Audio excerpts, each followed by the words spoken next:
প্রথমে তেল, সাদা তেল, তারপর তেলটা গরম হলে তারপরে চিকেনগুলো দিয়ে দিতে হবে, ম্যারিনেট করে রাখতে হবে। আদা বাটা, রসুন বাটা, লঙ্কা বাটা আর হচ্ছে গোলমরিচের গুঁড়ো।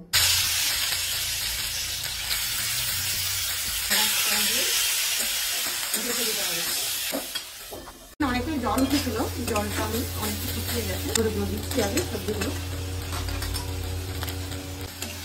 এরপর ক্যাপসিকামগুলো দিয়ে দিলাম, আগে অল্প দেওয়া ছিল বয়েল হোক। পেঁয়াজটা দিয়ে দিলাম, এবার একটু সাদা তেল দিয়ে দিলাম, এবার আমি পাস্তাটা দিয়ে দিচ্ছি।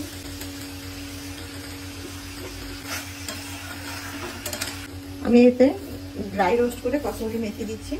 আপনারা চাইলে ম্যাগি মশলাও দিতে পারেন, বাচ্চাদের জন্য খুব ফেভারিট, খুব হেলদি এবং টেস্টি।